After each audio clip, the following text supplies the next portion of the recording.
Hi everybody, to Politics here, and welcome to another video.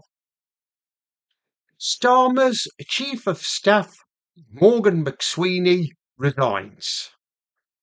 Well, somebody's had to go, haven't they, over this fiasco of Mandelson.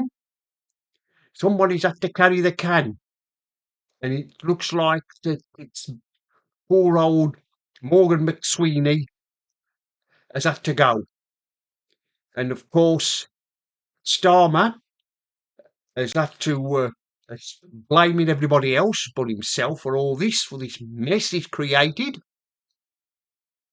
Like I've said, somebody had to go and take the blame. The finger pointing, it was pointing straight at Morgan Mcsweeney, and the blame has fallen all on him. And of course, there's been talk over the weeks that Queenie was going to resign anyway, that Starmer was going to sack him. And today that is the day that McQueenie resigned. I wonder what secrets, what he knows, what secrets he knows about Starmer. I bet he knows plenty.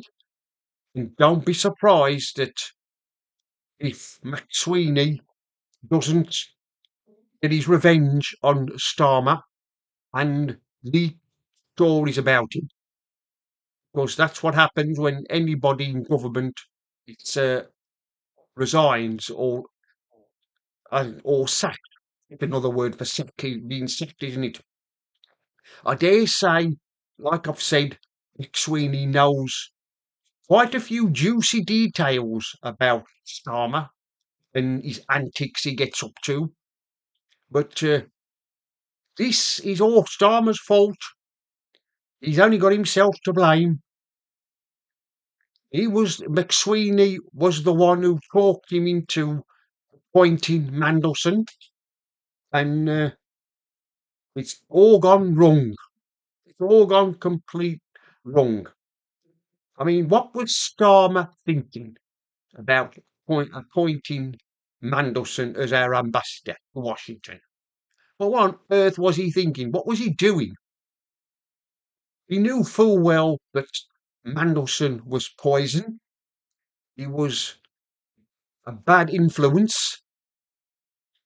He was, and everybody, and he knew that Mandelson was, all Mandelson was interested in was power, but he was power mad.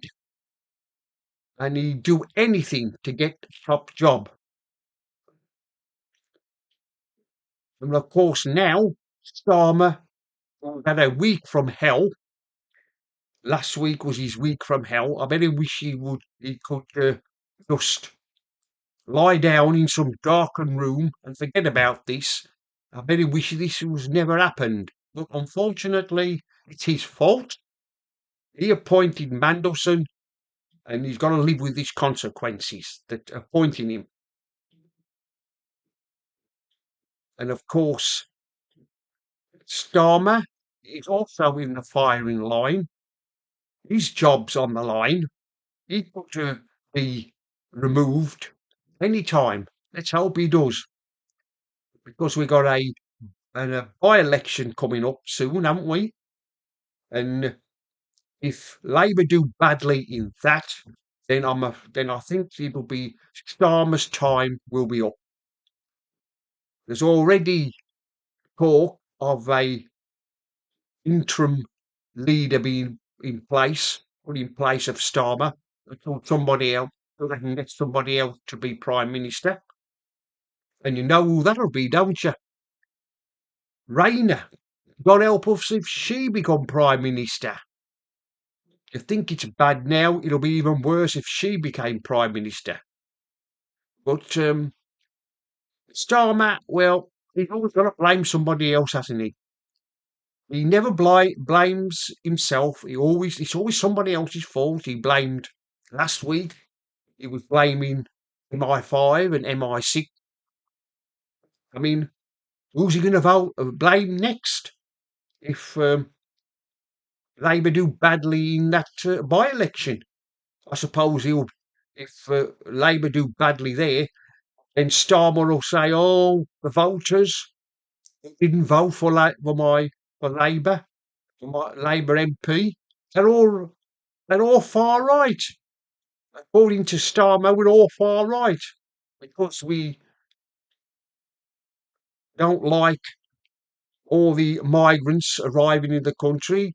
We're all far right. I mean, look what happened when we had those Southport riots a few years ago. He blamed everybody, didn't he, for being racists and far right. Always somebody else's fault with Starmer. He always blames, he never blames himself because we all know how what an incompetent fool he is. How he's completely, he's a novice. He hasn't got a clue, has he, what he's doing? How did he end up being chosen as leader of the Labour Party? I do not know. What were they thinking at the time? What was they thinking about putting him as leader? And then we voted for him as Prime Minister.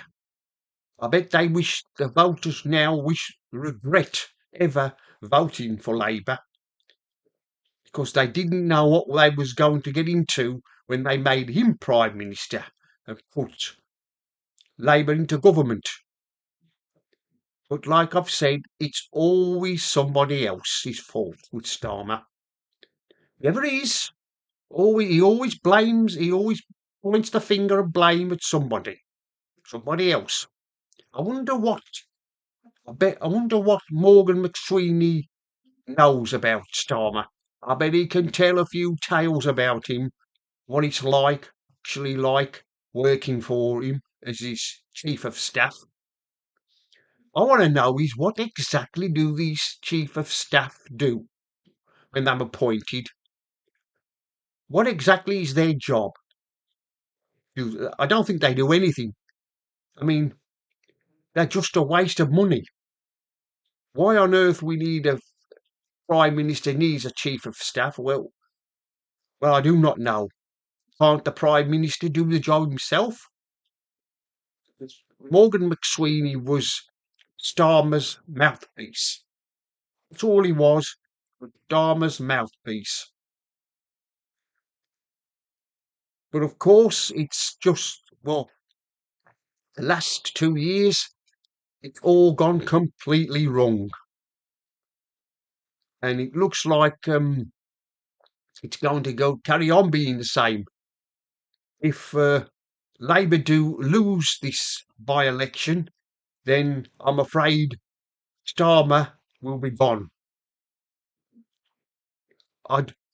People say that he might be gone in May, but if they do badly in this by-election, then I think the knives will be out for him, and well, they'll stab him. They'll start and stab him in the back the first chance they get, and he'll be gone.